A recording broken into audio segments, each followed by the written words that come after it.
आशा करती हूँ, उम्मीद करती हूँ आप सभी बहुत अच्छे होंगे। और कोविड महामारी जो है फिर से अपना एक भयंकर रूप धारण कर चुकी है। तो आप सभी जो है इस महामारी में अपना धैर्य बनाए रखिए, क्योंकि इस महामारी ने फिर से जो है हमारे जीवन को एक बार फिर से अस्त व्यस्त कर दिया है। और इस महामारी से सुरक्षित रहने के लिए आप जो है इसके नियमों का पालन ज़रूर कीजिए, जिससे आप और आपका परिवार सुरक्षित रहे। तो मेरा जो आज का टॉपिक है वो है अरविंदो घोष से जुड़ा हुआ। ये एनटीए नेट जेआरएफ के लिए बहुत ही महत्वपूर्ण टॉपिक है हमारे सब्जेक्ट राजनीति से। और इसमें से 1-2 क्वेश्चन ज़रूर आएंगे, जिसे मैंने अपने नोट डाउन जो है नोट्स में करने की कोशिश की है। तो मे भी हो सकता है कि हमारा जो एग्ज़ाम है एनटीए नेट जेआरएफ का वो जो है पोस्टपोन होकर थोड़ा हमें समय मिल जाए आगे के लिए। तो आपको तैयारी के लिए एक अच्छा मौका भी थोड़ा सा समय मिल सकता है, आप बेहतर तैयारी कर सकते हैं। जन्म कब और कहाँ हुआ था? तो 15 अगस्त 1872, स्थान कोलकाता। किसने अरविंदो घोष को भारतीय दार्शनिकों का जो है सम्राट एवं जो है भारतीय जो है दार्शनिकों का सम्राट एवं जो है एशिया तथा यूरोप की प्रतिभा का समन्वय कहकर पुकारा था? तो भारतीय दार्शनिकों का सम्राट जो है ये जो है अरविंदो घोष को कहकर पुकारा था रोमा रोला ने।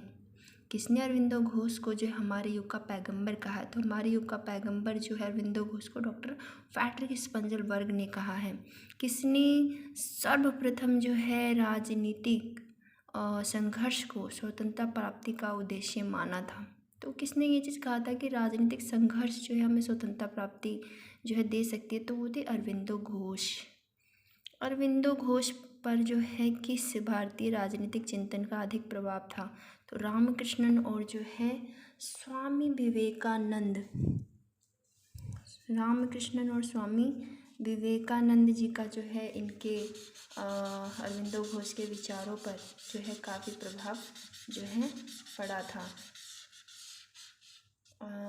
इसमें फिर जो है नेक्स्ट क्वेश्चन है हमारा, अरविंदो ने जो है अपने ग्रंथों की रचना कहाँ की थी? तो अपने जितने भी ग्रंथ थे अरविंदो घोष ने कहाँ पर लिखे थे?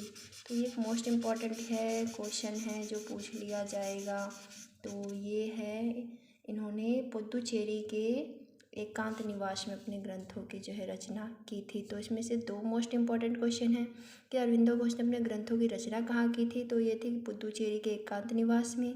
और एक मोस्ट इम्पॉर्टेंट है इसमें कि इनको पैगंबर का जो है हमारे युग का पैगंबर किसने कहा? तो थे डॉक्टर फ्रेडरिक स्पंजलबर्ग। और जो है इनको भारतीय दार्शनिकों का सम्राट जो है किसने कहकर पुकारा थे रोमा रोला। ये 3 क्वेश्चन जो बहुत मोस्ट इम्पॉर्टेंट क्वेश्चन है और ये आ सकते हैं, आप इसको कहीं भी नोट डाउन कर सकते हैं। अरविंद की प्रमुख रचना, तो द लाइफ डिवाइन फर्स्ट है इनकी, essays on the Gita, the synthesis of Yoga, Savitri, the human cycle, the ideal of human unity. तो इसमें से जो है 2 मोस्ट इम्पॉर्टेंट जो है बुक्स हैं जो पूछ लिए जाते हैं मोस्टली, वो है द ह्यूमन साइकिल और the Indian of human unity और द लाइफ डिवाइन। ये 3 इम्पॉर्टेंट जो है बुक्स हैं जिसमें मिसमैचिंग या फिर इनके बुक्स के नाम पूछ लिए जाते हैं। किसने अरविंदो घोष को जो है भारतीय संस्कृति एवं जो है सभ्यता का मसीहा कहा है? ये भी बहुत मोस्ट इम्पॉर्टेंट क्वेश्चन है। तो इसमें जो है किसने जो है अरविंदो घोष को भारतीय संस्कृति और सभ्यता का मसीहा कहा है? तो वो है रविन्द्रनाथ टैगोर ने कहा है। किसने राजनीतिक दार्शनिक के रूप में जो है अरविंदो घोष ने इतिहास में आध्यात्मिक नित्यवाद के सिद्धांतों को जो है स्वीकार किया है? तो नित्यवाद का सिद्धांत जो है इतिहास में आध्यात्मिक तौर पर जो है अरविंदो घोष ने स्वीकार किया है। और अरविंदो घोष के राजनीतिक विचारधारा का जो मूल आधार क्या था? तो था आध्यात्मिक आस्था। तो राजनीतिक विचारों को जो है आध्यात्मिक आस्था का जो है एक महत्वपूर्ण स्रोत मानते थे। अरविंदो की जो है राज्य संबंधी विचारधारा का आधार क्या था? तो वो था विकासवादी विचारधारा। इनका जो मूल आधार था राजनीति संबंधी विचारधारा में, तो वो था आध्यात्मिक आस्था, और राज्य से जो संबंधित जो इनका विचार था विकासवादी विचारधारा। अरविंदो घोष ने राज्य के किस सिद्धांत की आलोचना की है? तो इन्होंने राज्य के आंगिक सिद्धांत की जो है आलोचना की है। ये भी एक मोस्ट इम्पॉर्टेंट क्वेश्चन है। समझौता नहीं लेख किसका था? अरविंदो घोष का। ये भी एक मोस्ट इम्पॉर्टेंट क्वेश्चन इसमें पूछ लिया जाता है कि समझौता नहीं ये लेख किसके द्वारा लिखा गया था, किसका था? तो ये अरविंदो घोष का था। ये एक बहुत ही महत्वपूर्ण क्वेश्चन है। किस लेख में जो अरविंदो घोष ने कांग्रेस की कड़ी आलोचना की थी? तो कांग्रेस की इसमें कड़ी आलोचना की थी, वो लेख था समझौता नहीं। इस लेख में अरविंदो घोष ने जो है कड़ी निंदा की थी। न्यू लैब्स फॉर ओल्ड पुस्तक किसने जो है लिखी थी, कब लिखी थी? अरविंदो घोष ने जो ये पुस्तक लिखी थी, और जो ये लिखी थी 1893 में। ये एक इम्पॉर्टेंट क्वेश्चन है, इसमें पूछ लिया जाएगा बुक्स नेम में। अरविंदो घोष के द्वारा लिखे गए पत्र कौन से हैं? जो इनके समाचार जो है मतलब मैगजीन्स होते थे, पत्र होते थे, वो कौन से थे? तो इसमें ज़रूर पूछा जाएगा एक ना एक, आप ज़रूर ज़रूर ज़रूर इसे नोट डाउन कर लीजिए। ये वेरी मोस्ट इम्पॉर्टेंट क्वेश्चन है। इसमें था वंदे मातरम, कर्मयोगिनी, धर्म व ऑल लेफ्ट फॉर न्यू नामक श्रृंखला लिखी थी। इसमें जो कर्मयोगिनी और वंदे मातरम, ये दो जो है मोस्ट इम्पॉर्टेंट क्वेश्चन है, जो पूछ लिया जाएगा कि ये पत्र जो है किसके द्वारा लिखे गए थे। राष्ट्रवाद धर्म किसने माना है? राष्ट्रवाद को धर्म के रूप में किसने माना है? तो धर्म के रूप में राष्ट्रवाद को जो है अरविंदो घोष ने माना है। यह किसने कहा है? एक जो है पराश्रित देश अपनी शक्ति खो देता है। एक पराश्रित देश जो होता है, जो दूसरों पर निर्भर रहने वाला जो देश होता है, वो अपनी शक्ति खो देता है। ये किसने कहा था?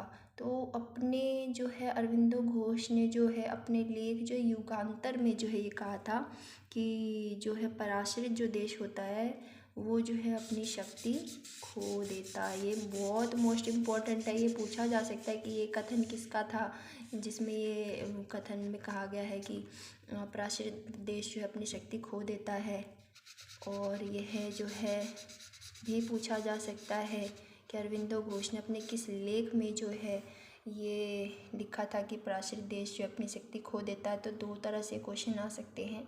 तो फर्स्ट में ये जो लेख है ये युगांतर लेख में इन्होंने लिखा था, और ये जो कथन है ये अरविंदो घोष का था कि पराश्रित देश जो है अपनी शक्ति खो देता है।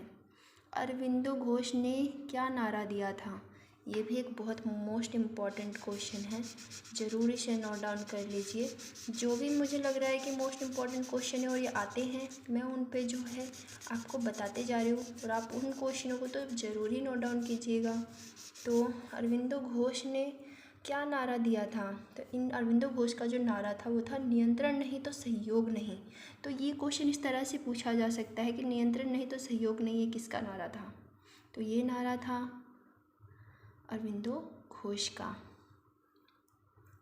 अरविंदो घोष के द्वारा स्थापित आश्रम का क्या नाम था, और यह आश्रम कहाँ बनाया गया था? ये बहुत ही मोस्ट इम्पॉर्टेंट क्वेश्चन है। चाहे आप 10 ईयर में उठा के मेरे जितने भी क्वेश्चन इंपॉर्टेंट बताए गए हैं आप देख सकते हैं, वो कई बार जो है पूछे गए हैं। तो इनका जो आश्रम था, इनका नाम था अरविंदो घोष द्वारा जो बनाया गया था, आरविले नामक आश्रम था जो स्थापित किया गया था। और ये जो कहाँ पे स्थापित किया गया था? ये थे पुडुचेरी में। तो पांडिचेरी में किया गया था। तो ये क्वेश्चन इस तरह से पूछा जा सकता है, या तो आरविले नामक आश्रम किसके द्वारा स्थापित किया गया? तो ये था जो है अरविंदो घोष द्वारा। या फिर ये क्वेश्चन ऐसे पूछा जा सकता है कि अरविंदो घोष ने किस जो है आश्रम की स्थापना की थी? तो आरविले नामक आश्रम की स्थापना की थी। और कहाँ की थी आरविले नामक आश्रम की स्थापना, ये ऐसे भी पूछ सकते हैं। तो ये की थी पौंडुचेरी में। अरविंदो घोष की शिष्या का क्या नाम था, ये भी पूछा जा सकता है, ये भी बहुत मोस्ट इम्पॉर्टेंट क्वेश्चन है। तो मीरा रिचर्ड जो है इनकी शिष्या का नाम था, जिनके नाम से जो है इन्हें जाना जाता है। मीरा रिचर्ड जो अरविंदो घोष के शिष्या के नाम से इन्हें जाना जाता है। अरविंदो घोष ने जो है सक्रिय राजनीति से संन्यास कब लिया था, और वह सक्रिय राजनीति छोड़ महान योगी हो गए, तो 1910 में। तो उन्होंने सक्रिय राजनीति से जो है संन्यास ले लिया था, वो था 1910 में, और ये एक महान योगी हो गए थे। तो उम्मीद करती हूँ आप सभी को मेरे क्वेश्चंस पसंद आए होंगे, और जो भी पॉलिटिकल साइंस नेट JRF की तैयारी करते हैं वो है एक बार जो है वह ये लोग वीडियो ज़रूर देख लें। इसमें से 2-3 क्वेश्चन या 2 क्वेश्चन जो है मोस्ट इम्पॉर्टेंट है वो ज़रूर आएंगे। आप सभी को मेरा नमस्ते, और आप सभी जो है कोरोना महामारी में अपना विशेष ध्यान रखिएगा जी, क्योंकि जीवन जो है बहुत अमूल्य है, इसकी सुरक्षा कीजिएगा। धन्यवाद।